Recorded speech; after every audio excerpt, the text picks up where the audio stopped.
At the root of Esperanza. There once was a beautiful woman named Esperanza. She ventured through the trading stocks with her father and younger twin brothers, where men would beg her father for her hand in marriage, only to be denied. Among one of these men was Talon, a self-sufficient and charming young man. He approached her and took her hand, kissing the back of it, but Esperanza was quick to catch on to his attentions. I'm afraid you have to ask my father, she stated politely. He was surprised, but he kept his composure. Of course. He nodded with a smile and approached her father with the same confidence, sure that he would gain approval. Before he could get a word in, however, he was denied as well. My daughter will not so easily be given away to the lust of the city. Talon withdrew, but he was furious as he left with plans for revenge, no matter the cost. He would have Esperanza, or no one would. One afternoon, when Esperanza arrived home from the shrines, something was different. Her brother's rooms were empty, and a note lay on the table reading, If you want to see your brothers again, follow these directions carefully. Venture out into the jungle, deep in the island, into the cave at its heart.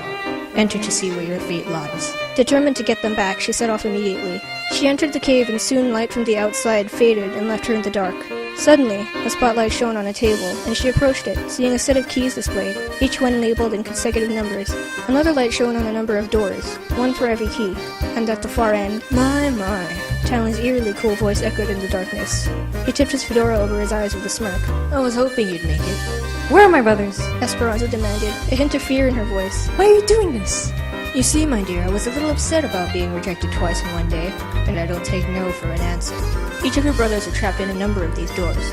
I'll give you 2 chances to pick the doors that lead to them, and if you're unable to do so, I'm going to set whatever monsters are in the other rooms after that, or you.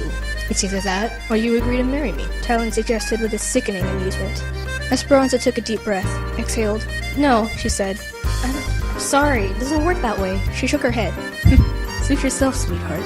With that, Talon blended in with the dark, disappearing from her sight. His voice echoed throughout the shadows, stern and serious. Here's a hint. Positivity is the key. And his voice faded in an echo of laughter. Esperanza's heart raced, unsure of what to do with only 2 chances, so she prayed to the gods for help. Her response came in faint whispers. The scroll. The scroll. Look at the scroll. She remembered the scroll she tucked into her robes and slipped it out, placing it onto the table. It showed the equation x cubed minus x squared minus 10x minus 8 equals 0, and a list of rules to follow.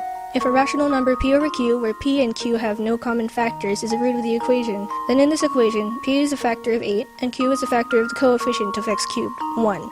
She calculated it in her head. The factors of 1 were positive and negative 1, while the factors of 8 were positive and negative 1, 2, 4, and 8. Combining p over q, the possible rational roots were 1, 2, 4, and 8. To determine which were actual roots, the scroll stated to use synthetic division. Since the answer ended in a 0, 2 is a root. The equation left behind was x squared minus 3x minus 4. She factored it and got the solutions 4 and negative 1. Negative 1, 2, 4, she thought to herself. They must be the correct keys. But there are 3 keys and only 2 chances. Esperanza thought back to Talon's last words. Positivity is the key. Perhaps he meant it literally. 2 and 4 were the only positive answers to the equation. When Esperanza took the little keys and unlocked the doors, her brothers ran out and embraced her tightly. Talon watched dumbfounded and appeared once again. No, it can't be. Out of anger, he took out a remote from his pocket and pressed the button, causing a trapdoor to consume Esperanza and his brothers. His young assistant, Senka, watched silently from the shadows. How on earth did she figure it out? Talon wondered as the scroll flew up, just as the trapdoor closed. He gazed at the frail scroll and saw a great way to start over. He and Senka fled from the island, somewhere far away. In their travels to escape the wretched place, a stranger caught sight of the scroll and stopped Talon. Excuse me, sir.